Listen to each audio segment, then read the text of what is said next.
இந்துக்களை பற்றி குறை சொல்வது, இங்க இருக்கிற முன்னாள் முதலமைச்சர் கருணாநிதி அவர் கூட இந்துக்களை திருடர்கள் என்று சொன்னார். இந்து என்றாலே திருடர் என்று சொன்னார். புதிய விளக்கமும் அதுக்கு சொன்னார். அதே காங்கிரஸ் கட்சி பல முறை காங்கிரஸ் தலைவர்கள் இந்துக்களையும் இந்துக்கள் சம்பிரதாயங்களையும் தொடர்ந்து கேலி கிண்டல் செய்து வந்திருப்பதை நாம் அறிவோம். ஒட்டுமொத்த இந்துக்களையும் திருடர்கள், வன்முறையாளர்கள், உண்மைக்கு மாறானவர்கள், வெறுப்பை தூண்டுபவர்கள் என்று பேசுகிறார்.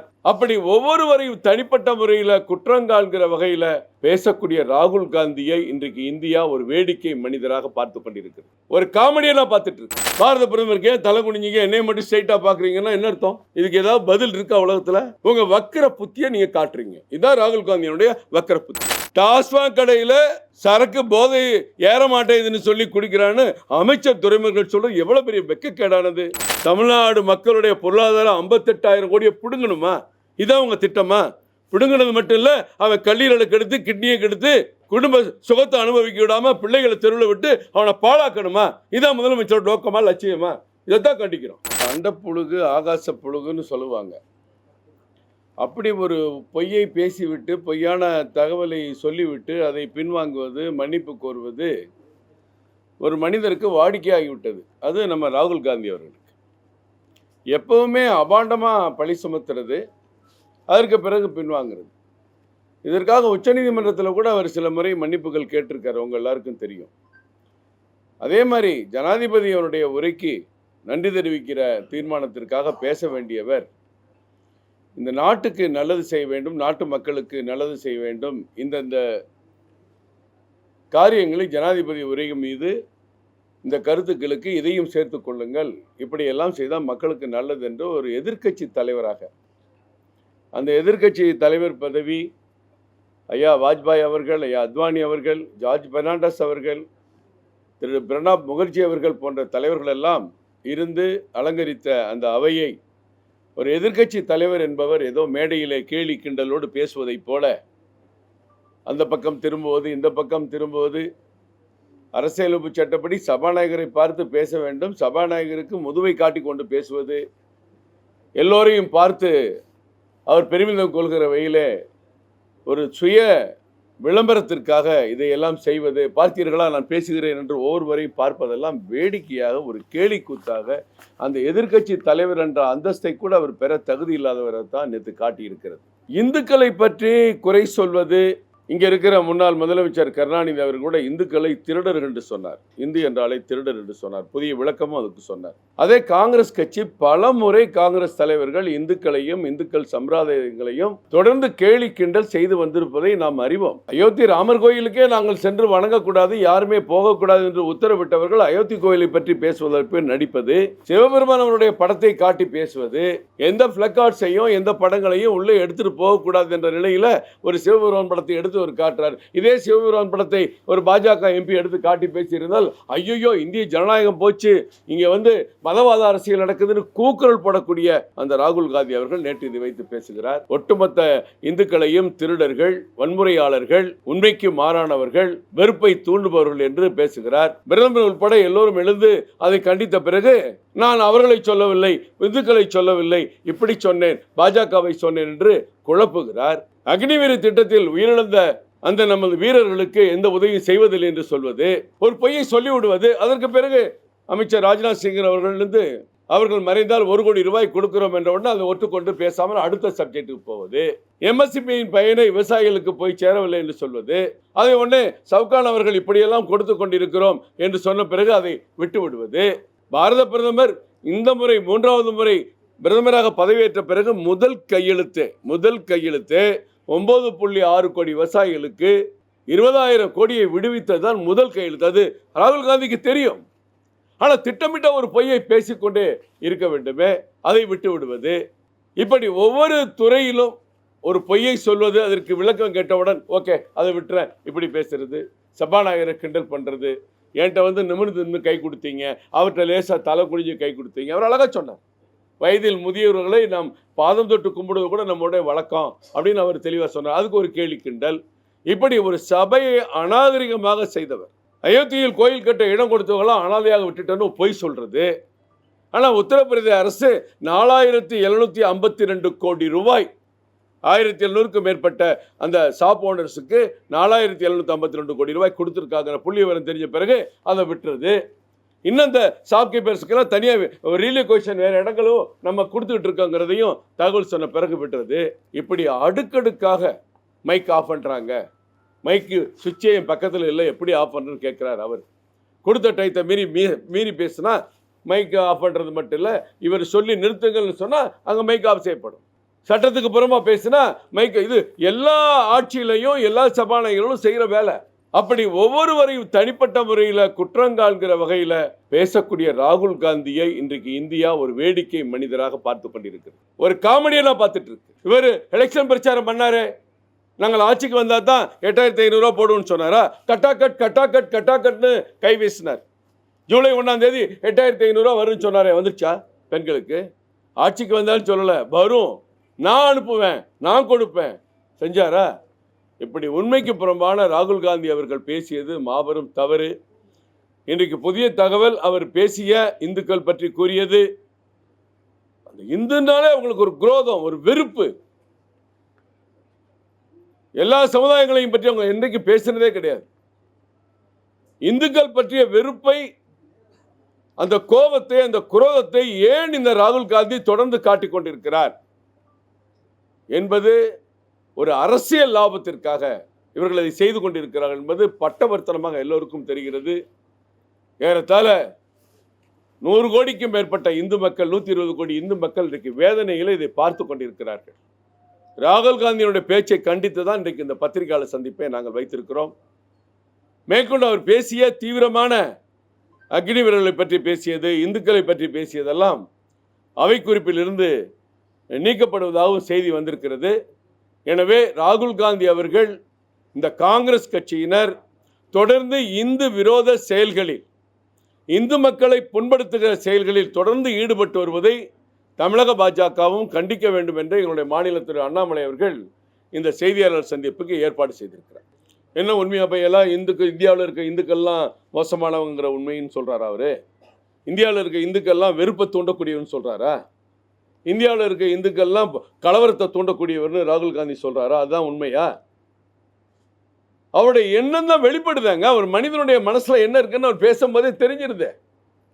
எல்லாருடைய பேச்சிலையும் நம்ம ஈஸியாக கண்டுபிடிச்சிடலாமே. நம்மெல்லாம் சக மனிதர்கள். ஒரு மனிதன் எப்படி பேசுகிறான், எந்த நோக்கத்தில் பேசுகிறான் நமக்கு தெரியாதா?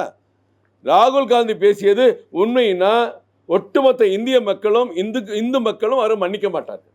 இல்லை, இயலாமை இல்லை. பொய் பேசும்போது அதை வேடிக்கை பார்க்க முடியாதுல்ல. சம்பந்தப்பட்ட துறையினர், அக்னி வீர், இராணுவ இது செயல்முறைகளை பற்றி பேசும்போது ராஜ்நாத் சிங் பேசுகிறாரு, விவசாயத்தை பேசும்போது சவுகான் பேசுகிறாங்க. அந்தந்த துறை சார்ந்தவர்கள் பேசுவது பொய் பேசிக்கிட்டே இருக்கும்போது எப்படி வேடிக்கை பார்க்க முடியும்? அதுக்கு பதில் சொன்னால் பார்த்தோம். இல்லை, ஸ்ட்ராங் ஆப்போசிஷன் இல்லை, நம்ம தான் ஸ்ட்ராங்காக இருக்கோம். 292 நீங்கள் வெறும் 145 203 வச்சுட்டீங்க. ஆட்சி நடத்தலையா காங்கிரஸ் கட்சி முழுமையாக? அப்புறம் இது எப்படி ஸ்ட்ராங்? அதெல்லாம் ஆட்சி நடத்தும் போது நம்மளை விட 100 இடங்களை கம்மியாக வச்சுட்டு ஆட்சி நடத்தும் போது இப்போ ஆட்சி நடத்துறது எந்த பயமோ பதட்டமோ கிடையாது. உண்மையான மனசுள்ளவங்களுக்கு பொய் பேசும்போது கோபம் வரதான் செய்யும். பொய்யே வேடிக்கை பார்த்துட்டு எல்லாம் பேசி முடிங்க, நாளைக்கு இன்னைக்கு 4 மணிக்கு பாரத பிரதமர் பதில் சொல்வார் அப்படின்னு வேடிக்கை பார்க்க முடியாதுல்ல. அக்னி வீரர்கள் உயிரிழந்தால் கைவிட்டுறீங்கன்னா இல்லை, 1 கோடி ரூபா கொடுக்குறதோ அது சபையில் உண்மையை உடனே பதிய வைக்க வேண்டியது நம்ம அமைச்சருடைய பொறுப்பு இல்லையா? இது எப்படி நம்ம பார்த்தோன்னு சொல்ல முடியும்? இல்லை, தனிப்பட்ட முறையில் அவர் பேசியிருந்தா கூட வருத்தப்பட்டிருக்க மாட்டார் பிரதமர். ஒட்டுமொத்த இந்துக்களையும் அவர் கேவலப்படுத்துகிற பொழுது அதுக்கு பதில் சொல்ல வேண்டிய கடமை எங்கள் பிரதமருக்கு இருக்குல்ல. நம்ம நாட்டினுடைய முதல் தலைவர் அவர் பிரதமர். அந்த தலைவருக்கு அந்த அவையில் இப்படி பேசுகிற குற்றச்சாட்டுக்கு பதில் சொல்ல வேண்டிய எண்ணம் அவருக்கு ஏற்படத்தானே செய்யும். அது எப்படி உடனே அவர் கேட்டுட்டார், உடனே பதில் சொல்கிறாரு? சட்டமன்றம் அதானங்க. இங்கே நைனா நாகேந்திரன் அவர்கள் கேள்வி கேட்டால் முதலமைச்சர் பதில் சொல்கிறாருல, வானதி அம்மா கேள்வி கேட்டால் பதில் சொல்கிறாருல, உடனே பாட்டத்தில் முதலமைச்சர் எந்திரிச்சு பதில் சொல்லலான்னு சொல்கிறீங்களா? சில கட்சிகள் வெளியிட பண்ண பிறகு வெளியிட பண்ண கட்சிகளை பற்றி பேசுகிறாங்கல்ல. செங்கோலை பற்றி பேசியதுக்கு திமுக என்ன வேடிக்கை பார்த்துட்டு இருக்காங்க? தமிழனுடைய பெருமை அங்கே நிலைநாட்டப்பட்டிருக்க கூட இந்த தமிழுக்காகவே வாழ்றவன் நடிக்கிற இந்த கூட்டத்துக்கு அதை கண்டிக்கிற ஒரு இது இல்லையே. தமிழகத்தினுடைய மரபு கலாச்சாரம் இங்கே நிலைநிறுத்தப்பட்டிருக்குன்னு சொல்லி அங்கே இருக்கிற டிஆர் பாலு உட்பட கனிமொழி உட்பட பேசியிருக்கணும்ல. எல்லா சந்தர்ப்பவாத அரசியலுக்காக இவங்க வேடிக்கை பார்த்துட்டு இருக்கு. பாரத பிரதமர் தனிப்பட்ட முறையில் தாக்குதலுக்கு கூட எழுந்து பதில் சொல்ல, ஒட்டுமொத்த இந்து மக்களை 120 கோடி இந்து மக்களை குறை சொல்லும் போது அவர் தானா எழுந்து பதில் சொல்றார். இது நியாயம் இல்லை, அநியாயம். அதுல தப்பு. அங்க எதிர்க்கட்சி தலைவர் பேசுறதுக்கு தலைவர்கள் பேசுவது, பதில் சொல்வது, கேள்வி கேட்பது, விவாதம் செய்வது சபையில நடைமுறை தானே. ஆனா நம்ம பதில் சொல்ற பல நேரத்தில் இவங்க பாராளுமன்றத்தை விட்டு எல்லாரும் ஓடி இருக்காங்க. ஏற்கனவே கடந்த கால வரலாறு கூட இருக்கு. நிதியமைச்சர் நிர்மலா சீதாராமன் வாங்க வாங்க எல்லாம் இருங்க, எங்க போறீங்க, பதில கேட்டுட்டு போங்கன்னு சொன்ன மாதிரி அடிக்கடி இன்னி இந்த சபையை நடத்த விடக்கூடாது, பேச விட்டா இப்படி பொய்யா பேசணும், பொய் பேசின பிறகு பதில் சொன்னா ஓகே அப்படியா சரின்னு போயிடணும். என்னங்க அநியாயம் இது? பாராளுமன்றத்தை பொய்யான தகவலை சொல்றது, தவறு செய்யறது, ஒட்டுமொத்த இந்திய மக்கள் முன்னாடி தவறு செய்யறதுக்கு தானங்க அது அர்த்தம். மிக கடுமையாக கண்டிக்கிறோம். அதெல்லாம் ஒன்று, நீங்கள் அப்படிலாம் கற்பனைக்கெல்லாம் போயிடாதீங்க. வெறும் 2 எம்பியை வச்சு பாராளுமன்றத்தில் செயல்பட்டதான் பாஜக. படிப்படியாக 2, 80, 180 இப்படி நம்ம கூட்டிகிட்டு தான் போயிருக்கோம். எல்லா எதிர்ப்புகள் எங்கேருந்து வந்தாலும் சரி, அந்த எதிர்ப்புகள் உள்நாட்டில் இருந்தாலும் சரி, வெளிநாடுகளிலிருந்து வந்தாலும் சரி, அந்த எதிர்ப்புகளை சந்திக்கிற சக்தி பாஜகவுக்கு இருக்கு. அவையை சந்திக்காம நம்ம போனோங்கிற விஷயமே கிடையாது. எதிர்க்கட்சிகள் செயல்படுறதை நாங்கள் விரும்புகிறோம். கேள்வி கேட்கட்டும், நியாயமான முறையில் கேட்கட்டும், உண்மையான கேள்விகளை கேட்கட்டும், சபைக்கு பொய்யான தகவலை சொல்லாமல் இருக்கட்டும். அதுதாங்க எதிர்பார்ப்பு. பாஜக புதுசாக இன்னைக்கு சபையில் ஆட்சியில் உட்காந்துட்டு ஐயோ எதிர்க்கட்சி என்ன கேட்பாங்கன்னு பயப்படுற கட்சி கிடையாது. அது ராகுல் காந்தி மாதிரி பொய் சொல்றவங்களுக்காக பயப்படுற கட்சி கிடையாது. மணிப்பூர் விவகாரத்தில் அவர் 2 விஷயம் சொல்லியிருக்காரு. மோடியும் போகலாம், அமித்ஷாவும் போகலாம். அமித்ஷா போய் இருந்தாங்க, அங்கேயே தங்கியிருந்து எல்லாத்தையும் பேசி முடிவு பண்ணாங்க. 2 சமுதாயத்துக்கு ஏற்பட்டிருக்க பிரச்சனைன்னு எல்லாருக்குமே தெரியும். நேற்று கூட ஒரு வீடியோ வைரல் வந்திருக்கு. ஒரு இந்து பெண்ணை சுற்றி நின்று எத்தனை பேர் அந்த பெண்ணை ஒரு மானபங்கப்படுத்துகிறாங்க, அடிக்கிறாங்க, உதைக்கிறாங்க, கன்னோட பின்ன கட்டையில் அடிக்கிறாங்க. நீ பார்த்துட்டு தானே இருக்கீங்க. மறுபடியும் ஒரு பெரிய தலைவர்கள் போகும்போது இன்னும் அங்கே கொந்தளிப்பு அதிகமாகி விடக்கூடாது என்று கூட நினைக்கலாம். அது நிர்வாகம் பார்க்குறவங்களுக்கு தெரியும்ல. நீங்கள் தேர்தலுக்கு முன்னாடி மேடைகளில் என்னெல்லாம் பேசுகிறீங்களோ அதுதான் இப்போவும் பேசுகிறீங்க. பணமதிப்பு இழப்பை பற்றி அவர் பேசுகிறாரு. கடவுளை வந்துச்சா, கடவுள் சொன்னாரான்னு. பணமதிப்பு இழப்பை முதல்ல இந்தியாவில் கொண்டு வர முயற்சி பண்ணதாரு காங்கிரஸ் கட்சிங்க. ஜிஎஸ்டியை கொண்டு வர முயற்சி பண்ணதாரு காங்கிரஸ் கட்சிங்க. நீட்டை கொண்டு வர முயற்சி பண்ணதாரு காங்கிரஸ் திமுக கூட்டணி கட்சிங்க. உங்களால் செயல்பட முடியலை. அது செயல்படுறதுக்கு சக்தி கிடையாது. நல்ல விஷயம் மக்களுக்கு போய் சேர்றதுக்கு உங்களுக்கு அக்கறை கிடையாது. உங்கள் குடும்பம் நல்லா இருக்கணும், உங்கள் வாரிசுகள் நல்லா இருக்கணும், உங்கள் கட்சி நல்லா இருக்கணும். அரசியல் லாபத்துக்காக செயல்படுறதுனால தான் நல்ல திட்டங்களை எல்லாரும் கிடப்பில் போட்டீங்க. இன்னைக்கு பிரதமர் மக்களுக்காக வாழ்கிற பிரதமர்னால இதை செயல்படுத்துறாரு. இல்லை அதுதான் நான் பதில் சொன்னேங்க. அது அவரே பதில் சொல்லியிருக்கிறார். என்னை விட வயதில் மூத்தவர்கிட்ட மரியாதை கொடுக்கறது ஒரு பண்பு. தமிழ்நாட்டில் இருக்க ஒரு சகோதரி போய், ஒரு பெரியம்மா போய் அங்கே போகிறாங்கன்னா, விவசாயத்தில் சாதித்த நம்ம மேலூரை சேர்ந்த ஒரு பெரிய அம்மா போனாங்கன்னா பாரத பிரதமர் காலத்தொட்டு கும்பிட்றாரு. அப்போ அந்த அம்மாவுக்கு பயந்தா கும்பிட்றாரு? அந்த அம்மா மேலூர்லேருந்து நம்மளை ஏதாவது செஞ்சிடணும்னு பயந்து கும்பிட்றாரா? மரியாதைங்கிறது மனசில் வரணும், நடிப்பில் வராது. மனசில் மரியாதை தான். நம்மளும் நீங்களும் சரி, நானும் சரி, இங்கே இருக்க எல்லாரும் சரி, அதுக்கு ஒரு வித்தியாசமான ஒரு நடைமுறை இருக்கும். அது உணர்வில் வர்றது. அதை கூட நீ கேள்வி கிண்டல் பண்ணுறது, இதான் ஜனாதிபதி உரையில் நன்றி தெரிவிக்கிற விஷயம். பாரத பிரதமருக்கு தலை குனிஞ்சிங்க, என்னைய மட்டும் ஸ்ட்ரைட்டாக பார்க்குறீங்கன்னா என்ன அர்த்தம்? இதுக்கு ஏதாவது பதில் இருக்கா உலகத்தில்? உங்கள் வக்கர புத்தியை நீங்கள் காட்டுறீங்க. இதான் ராகுல் காந்தியினுடைய வக்கர புத்தி. இல்லை நாங்கள் மட்டும் இல்லை, எதிர்கட்சிகளும் கேட்டுட்டு தான் இருக்காங்க. சிபிஐ விசாரணை எதிர்கட்சிகளும் கேட்டுட்டு தான் இருக்காங்க. நமக்கு நல்லா தெரியும், இந்த சாராய விற்பனை என்பது அதிகாரிகளுக்கு தெரியாமல் நடக்க வாய்ப்பில்லை. அங்கே இருக்கிற ஆளுங்கட்சி பிரமுகர்கள் ஆதரவோடு தான் நடக்கிறது என்பது எல்லா கட்சியும் அங்கே தெரிவிக்கிறாங்க. சிபிஐ விசாரணை கேட்டால் ஏன் கேட்குறாங்க? உள்ளூர் காவல்துறையே சாராயம் விற்க அனுமதி அளிச்சுட்டு அதை கண்டு காணாமல் இருந்துட்டு ஐயோ தெரியாது அப்படின்னு பிரச்சனை வந்த பிறகு பேரலை தள்ளி விடுறது, பானையை உடைக்கிறது, இது சினிமா காட்சி போல் அவ்வப்போது பார்த்துட்டு இருக்கோம். அப்போ அந்த தவறு செய்ய வாய்ப்பை ஏற்படுத்தி கொடுத்த காவல்துறையினரை இந்த விஷயத்தை, கலாச்சார விஷயத்தை விசாரணை பண்ணால் எப்படி உண்மை வரும்? ஏங்க 64 பேர் செத்துருக்காங்க, ஏற்கனவே 20 பேர் செத்துருக்காங்க. ஒரு இடத்துல செத்த பிறகு தமிழ்நாடு பூரா போய் ஊரலை ஒழிக்கிறோம், பானையை உடைக்கிறோம்னு ட்ராமா பண்ணிட்டு இருக்காங்க. அப்போ தொடர்ந்து இது நடந்துகிட்டு இருக்கு. அப்போ ஒரு சிபிஐ விசாரணை கேட்கறது நியாயமா இல்லையா? ஏனென்று கேட்டால் அது நடக்க வாய்ப்பை ஏற்படுத்தி கொடுத்தது அங்கே இருக்கிற காவல்துறை. காவல்துறைக்கு பக்கத்தில் தான் அந்த கருணாபுரம் எல்லாமே இருக்கு. இன்னும் சொல்ல போனால் அது காவல்துறைக்காக ஒதுக்கப்பட்ட ஏரியா.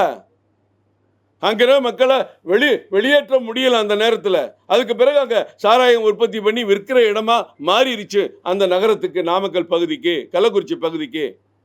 அந்த மாவட்டம் பூரா இருக்கிறவங்களாம் அங்கே சப்ளை பண்ணுற அளவுக்கு ஒரு மாற்றமான இடமா காவல்துறை ஸ்டேஷனுக்கு பக்கத்திலே பாதுகாப்பாக வேலை பார்க்குறாங்களா?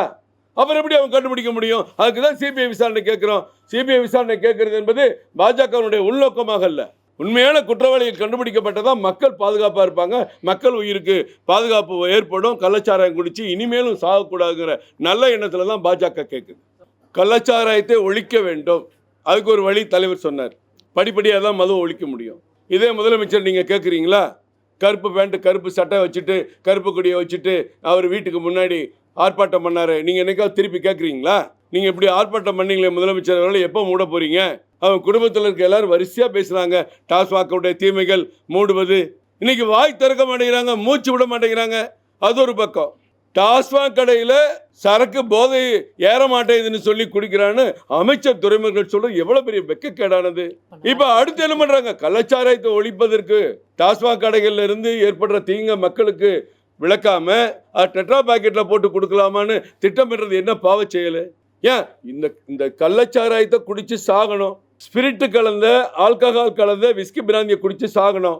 ஆனால் பனை தென்னை விவசாயிகள் நீண்ட காலமாக போராடி கொண்டிருக்கிறார்கள், கல்லை இறக்கி விற்க அனுமதி கொடுங்கன்னு. அதை மட்டும் தடுக்கணும். இது என்ன ஒரு மாற்ற உள்நோக்கம் இல்லையா? அதுல கிராம பொருளாதாரம் மேம்படும். கள்ளச்சாராயத்தை குடிச்சு அழிகிறவங்களுக்கு ஒரு மாற்றுப்பாதையா ஒரு ஆரோக்கியமான பானம் கிடைக்கும். அதுல உடலுக்கு கேடு விளைவிக்கிற எந்த நச்சு பொருளும் கிடையாது. ஒரு தென்னையில ஒரு பனையில பாலை சீவி கல் இறக்குனா அந்த இறக்குன பிறகு அந்த தென்னையும் பனையும் செழிப்பா குலை தள்ளும், செழிப்பா பாலை விடும். இது ஒரு உண்மை. இது பல பேருக்கு தெரியுமா தெரியாதோ? கல் இறக்கின பிறகு அந்த தென்னை மரத்துக்கும் பனை மரத்துக்கும் அந்த தொழிலாளி ஏறி ஏறி இறங்கும் போது அந்த மரம் செழிப்பா வளருங்கிற உண்மை கூட இதுல இருக்கு. இன்னைக்கு பல மாவட்டங்கள்ல தென்னை விவசாயிகள் கல் இறக்க அனுமதி கொடுங்கன்னு கேட்கிறாங்க. கிராம பொருளாதாரம் மேம்படும். தொழிலாளி விவசாயி எல்லாரும் 1 லிட்டர் கல் 30 ரூபா 40 ரூபாய்க்கு சாப்பிட்டு சொந்த வேலையை பார்த்துட்டு வயிறு கிடாம கிட்னி கிடாம கல்லீரல் கிடாம வீட்டுக்கு போய் சேருவாங்க. இதை தடுக்கிற அரசாங்கம் என்ன சதி திட்டத்தோட நீங்க கல்லை தடை பண்ணி விஸ்கி பிராந்தியை விற்கிறீங்க? இதுதான் எங்க தலைவர் அண்ணாமலை கேட்கிறார். மரத்தில் இருக்கிற கல்லை இறக்கி விற்கிற உரிமை விவசாயிகளுக்கு இருக்கு.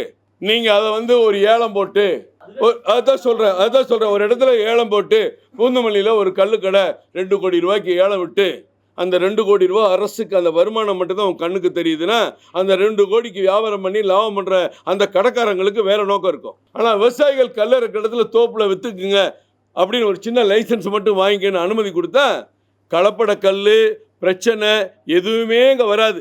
அவங்க வீட்டு பக்கத்தில் ஒரு தோப்புல கல் கிடைக்கும். அதை ஈஸியாக நீங்கள் கண்ட்ரோல் பண்ணலாம். இப்போ நீங்கள் இளநீ இறக்கி விற்கிறாங்க, இளநீ எங்கேயுமே விற்கக்கூடாது, சென்னை மவுண்ட் ரோட்டில் மட்டும்தான் விற்கணும்னா பிரச்சனை வரும். இது அப்படி கிடையாது.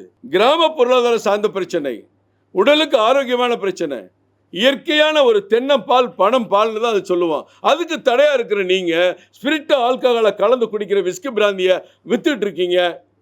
45,000 கோடிக்கு வித்துட்டோம். பெருமை. 30,000 கோடி இருந்தது, இன்னைக்கு 45,000 கோடி மக்கள் பாக்கெட்ல புடுங்குறீங்க. குடிக்கிற எண்ணிக்கை அதிகமாக போச்சா இல்லை நீங்கள் ரேட்டை கூட்டதுனால அதிக வருமானம் வந்துச்சா? மக்கள்கிட்ட, தமிழக மக்கள்கிட்ட 45,300 கோடியை பிடிக்கிட்டோம்ல. இது எவ்வளோ பெரிய கொடுமை. இதை தடுக்கிறதுக்கு எந்த முயற்சியும் தமிழ்நாடு அரசாங்கத்தில் கிடையாது. அவர் கருப்பு சட்டை போட்டு போராடினதை மறந்துட்டாரு. அதுதான் நாங்கள் கேட்குறோம். படிப்படியாக குறைக்கிற நீங்கள் எப்போ குறைக்க போகிறீங்க? குறைக்க வழி இல்லை. இதை குறைக்காத மட்டும் இல்லை, விற்பனையும் கூட்டணும், கள்ளச்சாராயம் வித்துட்டு இருக்கு. கள்ளச்சாராயத்தை ஒழிக்க கிராம மக்களை மடைமாற்றம் செய்வதற்கு கல்ல இருக்கிற அனுமதி கொடுங்கன்னா அதுவும் கொடுக்க மாட்டேங்கிறீங்க. அப்போ என்ன முதலமைச்சரோட நோக்கம் என்ன? அடுத்த 40,000 கோடியை இன்னும் 2 வருஷத்தில் 58,000 கோடியை உயர்த்தணுமா? தமிழ்நாடு மக்களுடைய பொருளாதாரம் 58,000 கோடியை பிடுங்கணுமா? இதான் உங்கள் திட்டமா? பிடுங்கினது மட்டும் இல்லை, அவன் கல்லீரலை கெடுத்து கிட்னியை கெடுத்து குடும்ப சுகத்தை அனுபவிக்க விடாமல் பிள்ளைகளை தெருவில் விட்டு அவனை பாழாக்கணுமா? இதான் முதலமைச்சரோட நோக்கமா லட்சியமா? இதைத்தான் கண்டிக்கிறோம். அதெல்லாம் எந்தவித அந்த டிஸ்கஷன் எனக்கு தலைவர் போகிறாங்கிற செய்தி இருக்குது. அவர் ஏற்கனவே இதற்கு முன்னாடி 3 வாரம் 4 வாரம் போயிருக்காங்க. இந்த வட்டம் கூடுதலாக போகிறாங்க. இந்தியாவிலே 12 பேர் தேர்வு பெற்றதில் எங்கள் தலைவர் ஒருத்தர் ஆக்ஸ்போர்ட் போகிறது எங்களுக்கெல்லாம் பெருமையான விஷயம். அவர் குற்றம் சாட்டுட்டுங்க. பல்வேறு திட்டங்களுக்கு இந்தியில் பெயர் இருக்குது. தேசிய அளவில் இப்போ ஆயுஷ்மான் பாரத் திட்டம்னு வைக்கிறோம், அது இந்தியில் தான் தேசிய ஆரோக்கிய திட்டம்னு அப்புறம் நாங்கள் மாற்றிக்கிறோம் தமிழில். இன்றைக்கு இந்த 3 குற்றவியல் சட்டங்களும் 28 மொழியில் மொழிபெயர்ப்பு பண்ணிட்டு இருக்காங்க. 28 மொழிகளில். அப்போ தலைப்புக்கும் தமிழ் மொழியில் வரும், கன்னடத்தில் வரும், மலையாளத்தில் வரும். அதுக்குள்ளே ஏதோ அவசரப்பட்டு இதில் புகார் செய்யக்கூடியவர்களுக்கு பொதுமக்களுக்கு என்ன நன்மை இருக்குது அதை மட்டும் பாருங்கள். எல்லா விதமான பாதுகாப்பு அதில் கொடுத்துருக்காங்க. ஒரு வழக்கை நீண்ட காலம் இழுக்க முடியாது. 2 முறைக்கு மேலே ஒத்தி வைக்க முடியாது தீர்ப்பை. 45 நாளில் குற்றப்பத்திரிக்கை தாக்கல் செய்யணும். மிகப்பெரிய குற்றங்கள்லாம் 90 நாளில் தாக்கல் செய்யணும். நீங்கள் வந்து ஒரு பெரிய உங்கள் வீட்டில் கொள்ளையடிச்சிட்டான், நீங்கள் ஊருக்கு போயிருக்கீங்க, இங்கே கொள்ளையடிச்சிட்டா ஊரில் வந்து தான் கம்ப்ளைண்ட் கொடுக்கறது இல்லை. எந்த ஊரில் இருக்கீங்களோ அங்கே கம்ப்ளைண்ட் கொடுக்கலாம். இது எங்கள் ஏரியா, அங்கே போய் கேளு, இது இங்கே கிடையாது, நீ அங்கே போய் கேளு அப்படின்னு எத்தனை மக்களை நம்ம மாற்றி அனுப்பிச்சிட்டு இருக்கோம் தமிழ்நாட்டில் பல புகார்களில். இன்றைக்கி அது கூட கிடையாது. எந்த ஊரில் தவறு நடந்தாலும் எங்கே வேணாலும் நீ கம்ப்ளைண்ட் கொடுக்கலாம் அப்படிங்கிறதுலாம் இன்றைக்கி எவ்வளோ பெரிய வாய்ப்பு மக்களுக்கு உருவாகிருக்கு. சார்ஜ் ஷீட் போடுறதுக்கு 4 வருஷம் எழுத்துட்டு இருப்பீங்க. இன்னைக்கு 45 நாள் 90 நாளில் சார்ஜ் ஷீட் போடணுங்கிறது எவ்வளோ பெரிய நன்மை பொதுமக்களுக்கு, பாதிக்கப்பட்ட மக்களுக்கு. இன்னைக்கு எஃப்ஐஆர் பாட்டியில் உடனே டிஜிட்டலில் நீ போடு, அங்கே இருக்கிற நோட்டீஸ் போர்டில் அறிவிப்பை வெளியிடு. இதெல்லாம் எவ்வளவு நன்மை நமக்கு நடந்திருக்கு. அதை பார்க்கணுமே ஒழிய பெயர் இன்றைக்கு வந்துங்க இந்தியில் பெயர் இருக்குது. பல்வேறு திட்டங்களுக்கு ஆவாஸ் யோஜனா, பிரதம மந்திரி வீடு கட்டும் திட்டம் இதில் தான் இருக்குது. தமிழ்நாட்டுக்கு 7 லட்சம் வீடு கிடச்சிருக்கு. நீங்கள் பெயர் வச்சதுனால வீடு கட்ட மாட்டேன், வீடு வாங்க மாட்டேன் நம்ம சொல்லிட்டு இருக்க முடியுமா? அது நம்ம என்ன சொல்கிறோம், பிரதம மந்திரி வீடு கட்டும் திட்டம் அப்படின்னு மாற்றிக்கிறோம். இதானுங்க செய்ய முடியும். இது நீங்கள் 28 மொழியில் மொழி மாற்றம் பண்ணும்போது உங்களுக்கு என்ன கவலை? பொறுத்துருங்களேன். ஏதோ ஒன்று குறை சொல்லணும். இந்தியா முழுவதும் எல்லா காவல் நிலையங்களையும் நேற்று விளக்கம் பண்ண சொல்லியிருக்காங்க. நோட்டீஸ் போல அந்த சட்டங்களை பற்றி பெயர்களை குறிப்பிட சொல்லியிருக்காங்க. தமிழ்நாடு போலீஸ் ஸ்டேஷன் எதுவுமே செய்யலை. அதில் அக்கறையே இல்லை தமிழ்நாடு போலீஸ் ஸ்டேஷனுக்கு. ஏறத்தாழ 2000 ஸ்டேஷனுக்கு மேலே எந்த வேலையும் செய்யலை. மகளிருக்கெல்லாம் அவ்வளோ வாய்ப்பு கொடுத்துருக்காங்க. பெண் குழந்தைகள் பாதிக்கப்பட்டால் பாலியல் துன்புறுத்தலுக்கு கூட்டு பலாத்காரத்துக்கு ஆளான 10 ஆண்டு கால தண்டனை. எவ்வளவு அற்புதமான திட்டம்லாம் அதில் வந்திருக்கு. இதெல்லாம் சொல்கிறத விட்டுட்டு தமிழக போலீஸ் அதில் அக்கறை இல்லாமல் எந்த ஸ்டேஷன்லையும் இதுக்குள்ளே விழிப்புணர்வு கூட்டங்கள் நடத்தாமல் பொதுமக்களுக்கு செய்யாமல் பண்ணிகிட்டு இருக்காங்க. ஆனால் 5.6 லட்சம் போலீஸாருக்கு பயிற்சி கொடுத்துருக்காங்க. 40 லட்சம் தன்னாளர்கள் அதில் பயின்றிருக்கிறாங்க. ஒரு பக்கம் ஒரு வழக்கறிஞர்களும் அதை எதிர்த்து பேசுகிறாங்க, இன்னொரு வழக்கறிஞர்கள் இனிப்பு கொடுத்து கொண்டாடுறாங்க. சார் நீங்கள் பெயரை பார்க்காதீங்க சார். வந்தே பாரத் ட்ரெயின், வந்தே பாரத் இந்தியில் இருக்குது, ஆனால் திருநெல்வேலிக்கு 6 மணி நேரத்தில் போகுதுன்னு அதை மட்டும் தானே பார்க்கணுமே. மக்களுக்கு இது வசதியாக இருக்கா? பேர் வந்தே பாரத் நான் ஏற மாட்டேன்னு சொன்னால் என்னங்க நியாயம்? அதே மாதிரி Kaveri express, Vaigai express, Pallavan express அதுவும் வச்சுட்டு தானே இருக்கும்.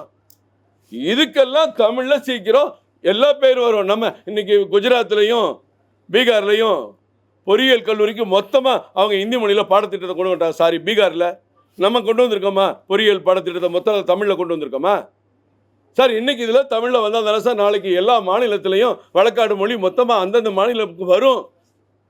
ஏன் ஆங்கிலேயர் சொல்கிறதையே வச்சுக்கிட்டு இருக்கணுமா? சென்னை ராஜ்யம்ன்றது தமிழ்நாடா மாற்றலையா? அதெல்லாம் ஏமாத்துறீங்க, வெள்ளைக்காரன் வச்சுட்டு போயிட்டான் சென்னை ராஜ்யம் சொல்லிட்டு இருக்க முடியும்? அதெல்லாம் தவறான பொய் பிரச்சாரங்க. இயலாமைன்னு சொல்ல முடியாது. அவர் டாக்டர் அன்புமணி ராமதாஸ் பிரச்சாரத்தில் அவர் பேசியிருக்கலாம். நான் இன்னும் அதை பார்க்கல. அங்கே இருக்கிற அதிமுகவினர் பாமகவினர் இணைந்து வேலை பார்த்த காலமெல்லாம் இருந்திருக்கு. இன்றைக்கு பிரதான எதிர்க்கட்சியான அதிமுக இந்த தேர்தலில் போட்டியிடுவதை தவிர்த்து தன்னுடைய இயலாமையை காட்டியிருக்கிறது. அதுதான் இயலாமை. இன்றைக்கு இடைத்தேர்தலில் ஆளுங்கட்சி அராஜகம் பண்ணுவாங்க, அமைச்சர்கள்லாம் பொய்யான தவறான புறமான நடவடிக்கை ஈடுபடுவாங்க, அதனால நாங்கள் வேண்டாம்னு ஒதுங்குறோன்னு இன்றைக்கி அதிமுக சொல்கிறாங்க. ஆனால் இன்றைக்கி ஈரோடில் மட்டும் அவங்க போட்டிட்டாங்க. அப்படி இருக்கும்போது அங்கே இருக்கிற அதிமுகவினர் அவங்க சமுதாயத்தை சேர்ந்தவங்க இருக்கலாம், தமிழ் சமுதாயத்தை சேர்ந்தவங்க, பல்வேறு அமைப்புகள்லேருந்து பழகினவங்களாக இருக்கலாம். அதிமுக கட்சிக்காரங்க டாக்டர் அன்புமணி ராமதாஸ் நெருக்கமான ஒரே ஊர் தானேங்க. ஒரு ஊரில் ஒருத்தருக்கு ஒருத்தர் பழக்க நட்பு இருக்கால, அப்போ ஆதரவு கொடுங்கன்னு சொல்கிறாரு. ஏன் சீமான் கூட தான் அதிமுக ஆதரவு கொடுன்னு கேட்குறாரு. அப்போ சீமான் எல்லாமே முடிஞ்சு போச்சா? யோசிச்சு பாருங்க. சீமான் கேட்டால் வேற அர்த்தம், அன்புமணி ராமதாஸ் கேட்டால் வேற அர்த்தமா? அப்படி கிடையாது. தேர்தலில் அநீதிக்கு எதிராக நாங்கள் போராடுறோம், திமுகவுக்கு எதிராக போராடுறோம், திமுகவினுடைய அராஜகத்துக்கு எதிராக போராடுறோம். அப்போ ஆதரவு கொடுன்னு கேட்டிருக்கலாம். எங்கள் தலைவர் இல்லை, அதை கேட்கல. இல்லை, கருத்து தான் அது, அவருடைய கருத்து, அவருடைய விருப்பத்தை கேட்டு. இல்லை, எனக்கு அதை பற்றி தெரியல. எங்களோட சிறந்த ஒரு கூட்டணி கட்சி தலைவராக இருக்கார். அவர் பல நேரங்களில் அவர் சொல்கிற வார்த்தை, நான் அரசியல் கூட்டணிங்கிறது கூட முக்கியம் இல்லை, நான் இத்தனை இடங்களில் போட்டியிடுவேன்னு கூட நான் முக்கியம் இல்லை, பிரதமர் மோடி அவர்கள் மீண்டும் 3ஆம் முறை பிரதமர் ஆகணும், அதுதான் எனக்கு ஆசைன்னு அவர் சொல்லியிருக்கிறாரு. அந்த அளவுக்கு தான் எங்களுடைய மதிப்புமிக்க கூட்டணி கட்சி தலைவராக இருக்கிறார்.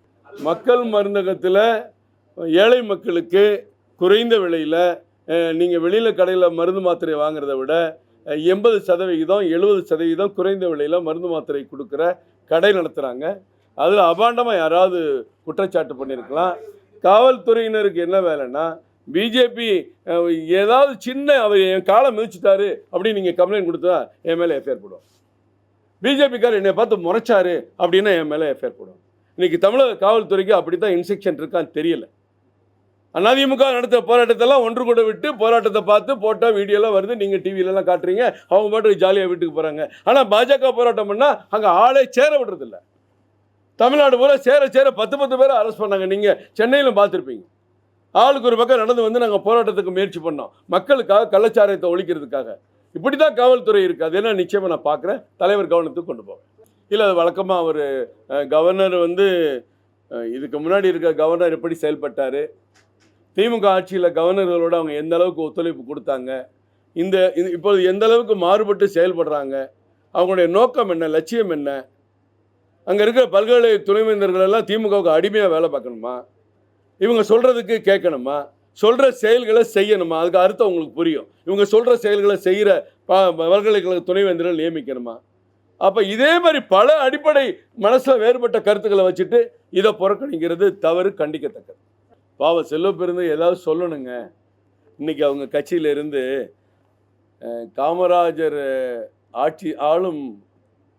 காமராஜர் ஆட்சியை நடத்தும் ஸ்டாலினுக்கு வாழ்த்துக்கள்னு எல்லா பக்கம் போஸ்டருங்க. ஆளும் காமராஜருங்க, சரியான வார்த்தையை தேடினேன், நான் போஸ்டரை பார்த்தேன். ஆளும் காமராஜர் ஸ்டாலின் ஆட்சிக்கு வாழ்த்துக்கள். நாளைக்கு இவங்க வாழும் காமராஜர் ஸ்டாலினுக்கு வாழ்த்துக்கள். இப்படிலாம் பேசுவாங்க. அடிமைகள் எது வேணாலும் பேசுவாங்க. தலைவர் நேத்தா தான் சொல்லியிருக்கிறாரு, நிரந்தர அடிமைகளாக எழுதி கொடுத்துட்டாங்க. அவங்க காக்கா பிடிக்கிறதுக்காக என்ன வேணாலும் பேசுவாங்க. அப்படி எங்க அண்ணாமலை அவர்களை விமர்சித்தா தான் ஸ்டாலினுக்கு பிடிக்கும்னு செல்வப்பெருந்தை பேசுகிறார். இது கண்டிக்கத்தக்கது. நாங்கள் ஆட்சிக்கு வந்தால் அதான் செய்வோம். படிப்படியாங்கிறது நீங்கள் முதல்ல என்ன செய்யணும், ஒரு இடத்துல வந்து வெள்ளம் வருது அப்படின்னா முதல்ல மக்களை அங்கேருந்து அப்புறப்படுத்துறதுக்கு முன்னாடி என்னென்னலாம் பாதுகாப்பு வேலைகள் செய்யணும்ல. தினசரி குடிக்கிற ஒரு சகோதரனை அதிலிருந்து மீட்கிறதுக்கு முன்னாடி ஆரம்ப கட்டத்தில் என்னென்ன பணிகள்லாம் செய்யணும், அதை செய்கிறதுக்கு தான் இந்த தாமதம்னு கேட்குறார் தலைவர். நீங்கள் தப்பாக புரிஞ்சுக்காங்க. படிப்படியாக குறைப்பது என்பது படிப்படியான அந்த பகுதியில் இன்றைக்கி இருக்கிற ஆரம்ப சுகாதார நிலையங்கள் எல்லாம் மதுவிலிருந்து மீட்கக்கூடிய ஒரு நிலையங்களில் ஒரு பகுதி ஆரம்பிக்கணும். அங்கே டாக்டர்ஸ் போடணும், அதுக்கு வேண்டிய மெடிசன்ஸ் கொடுக்கணும், அவங்களுக்கு வேறு கலாச்சார பழக்க வழக்கங்களை உருவாக்கணும், அவங்களுடைய சிந்தனைகள்லாம் வேறு பக்கம் திருப்புறதுக்கு அங்கே வழி ஏற்படுத்தணும். கிராமங்களில் நிறைய நாடகங்கள், சினிமாக்கள்லாம் நடத்தலாம். எவ்வளோ விஷயங்கள் இருக்குது. அவங்க உடல்நிலை பாதிக்கிற விஷயங்களை மருத்துவ ரீதியாக அந்த குடும்பத்துக்கு கொண்டு போகலாம். குழந்தைகள் பாதிப்பு அந்த அந்த அந்த குடிக்கிற சகோதரருக்கு காட்டலாம். இந்த மாதிரி விஷயம்லாம் செஞ்சால் படிப்படியாக குறைக்க முடியும். முற்றிலும் ஒரே நேரத்தில் மாற்றினா பாதிக்கப்பட்டவர்கள், குடியினால் உடல்நிலை பாதிக்கப்பட்டவர்கள், குடும்பம் பாதிக்கப்பட்டவர்கள், டாஸ்மாகை மூடு குடும்பத்துக்கு கேடுங்கிறது தான் எங்களுடைய கோரிக்கை. ஆனால் அந்த பாதிக்கப்பட்டவர்கள் முழுமையாக அந்த நோயால் பாதிக்கப்பட்டக்கூடாது.